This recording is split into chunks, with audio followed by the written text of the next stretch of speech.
Olá, meus amigos, tudo bem com vocês? Estamos no nosso capítulo 18. Daqui 2 dias nós terminamos o nosso desafio e que eu gostaria de dizer mais uma vez que eu estou muito feliz de ler e repassar as informações primordiais desses capítulos maravilhosos desse livro. Então, no capítulo de hoje, nós vamos trabalhar 2 temas principais. Mais uma vez, uma pincelada no amor, que nós sabemos que só o amor que vai nos fazer melhor, que vai nos ensinarmos, que vai fazer com que nós aprendemos a evoluir e caminhemos juntos rumo a esse progresso.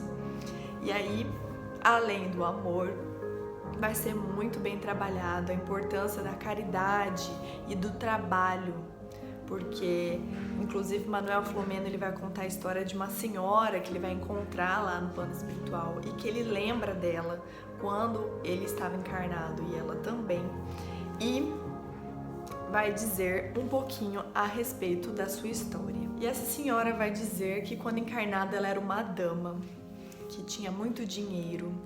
Ela era viúva, mas ela casou novamente com um diplomata e mais ou menos aos 60 anos de idade ela foi cometida com um câncer no pulmão. Só que ela demorou para saber desse câncer, então quando ela descobriu já estava em metástase, ou seja, já tinha se espalhado por todo o corpo.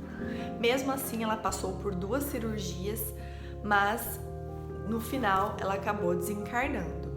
E aí ela vai deixar uma belíssima mensagem dizendo que só depois do seu desencarne ela percebeu o quão é importante o sentimento, o amor, a prática da caridade, enfim, que tudo isso importa, é o que importa depois da vida. Não o dinheiro, a riqueza, aquele poder, aquela, estar dentro da elite. E aí ela vai dizer rapidamente que depois do seu desencarne ela passou por alguns tormentos, por conta desse apego material e também pelas medicações fortes que ela tomava no tratamento paliativo para o câncer.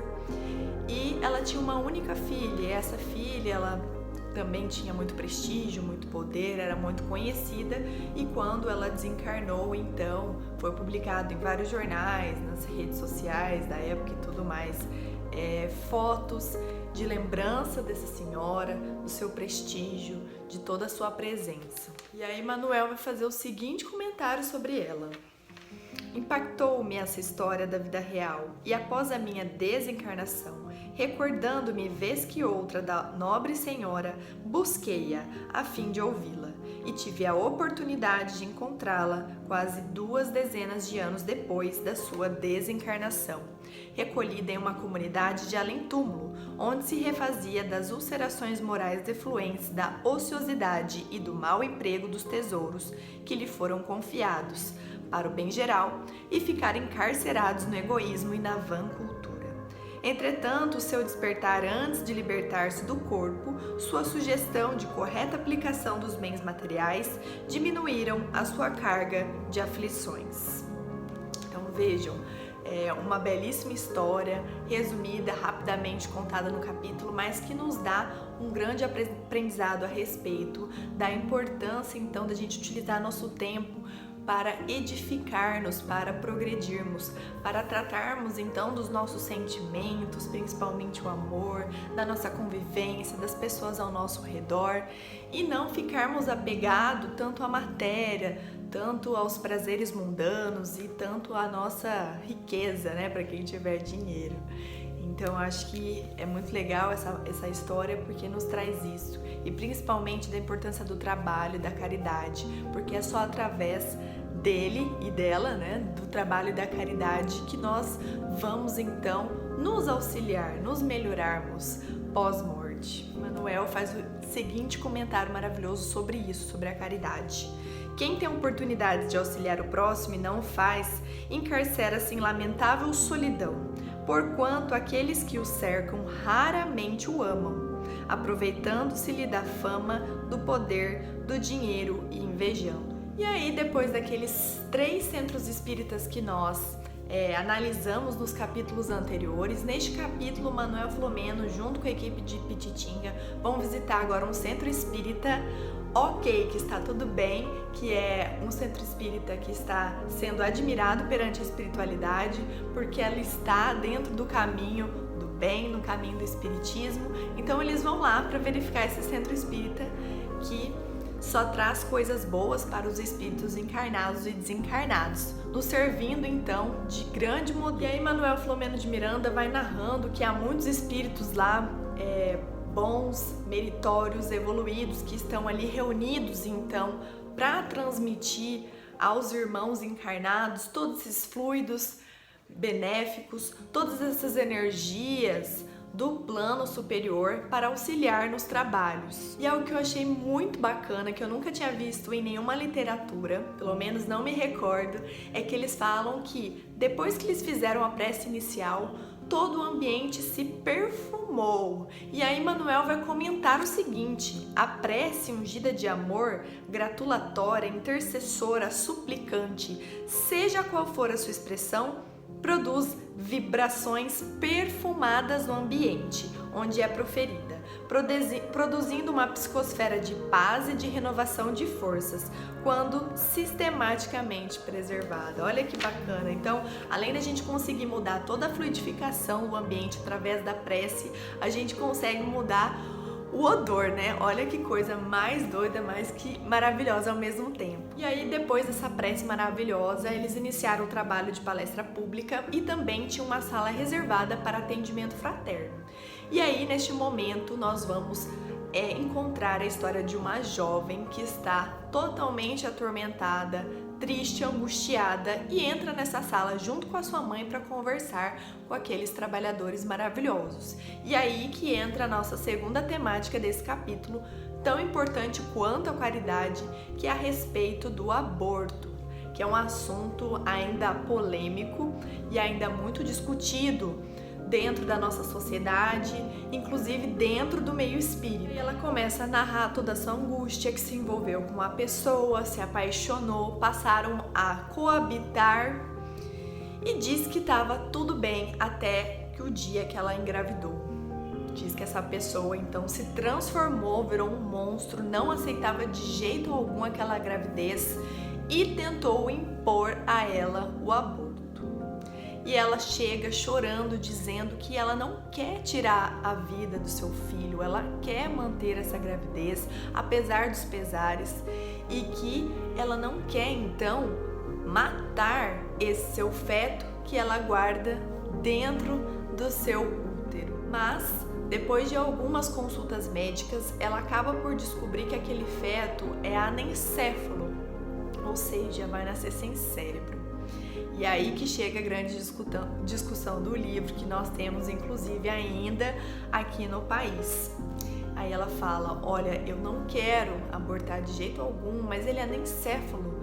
Então, já não bastasse tudo que eu passei com meu companheiro, que aliás me traía, né? Esqueci desse detalhe. E além de me trair, não aceitar a gravidez, e agora é um anencéfalo. Como que eu vou passar por tudo isso e ainda continuar com essa gravidez com uma criança que vai nascer e morrer?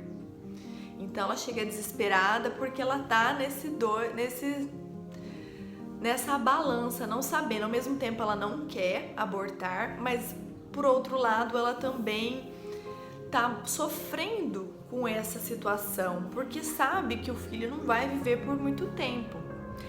E importante ressaltar que ela vem acompanhada espiritualmente com um espírito inferior que está ajudando, auxiliando a ela a ficar assim mais angustiada, mais triste, com esse semblante pesado. E aí então os trabalhadores vão conversando com ela, né, fazendo realmente o atendimento fraterno e dizendo que a vida, ela deve ser valorizada em seus todos os aspectos.